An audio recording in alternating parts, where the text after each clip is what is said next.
Kalamkari sarees, a touch of art with a love for tale, an authentic beauty you would love to flaunt. Kalamkari சாரீஸ்னு சொன்னாலே நம்ம எல்லாருக்கும் என்ன ஞாபகம் வரும்? அதோட பிரத்யேகமான டிசைன்ஸ். கலம்கரி சாரியை ஃபஸ்ட்டு டிசைன் பண்ணுறதுக்கு முந்தின நாளே எருமை பாலில் ஊற வச்சு எடுத்துருவாங்க. மறுநாள் தான் அந்த டிசைன் எல்லாத்தையும் டை பண்ணி எடுப்பாங்க.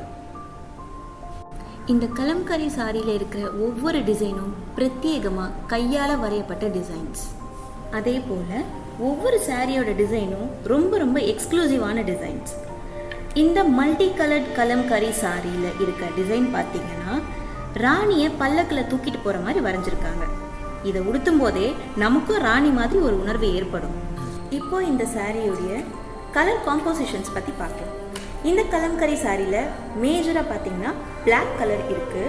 Apart from that vibrant colours like yellow, red, green, blue இருக்குது. ஸோ பார்க்கும்போதே ரொம்ப அட்ராக்டிவாக இருக்கும். அண்ட் இது காட்டன் சாரிங்கிறதுனால வேர் பண்ணுறதுக்கு ரொம்ப சாஃப்டாகவும் கம்ஃபர்டபுளாகவும் இருக்கும். டிஃப்ரெண்ட் கலர் காம்பினேஷன்ஸில் நிறைய டிசைன்ஸ் பாடி போர்ஷன்ஸ் ஃபுல்லாகவே இருக்கிறதுனால ரொம்ப அட்ராக்டிவாக இருக்குது. அண்ட் இந்த பல்லுவில் பார்த்தீங்கன்னா 4 சைட்லேயும் ப்ளூ பார்டர் இருக்குது. அந்த பார்டரில் பீகாக் டிசைன்ஸ் கொடுத்துருக்காங்க.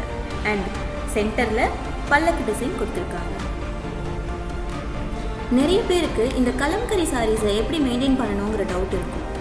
ரொம்ப சிம்பிளான ப்ராசஸ். அது என்னன்னு நான் சொல்கிறேன். ஒரு டப்பில் கொஞ்சம் போல் சுடு தண்ணி எடுத்துக்கோங்க. இந்த கலம்கரி சாரியை அந்த சுடு தண்ணியில் ரின்ஸ் பண்ணி எடுத்து காய வச்சா போதும். அவ்வளோதான், ரொம்ப சிம்பிள்.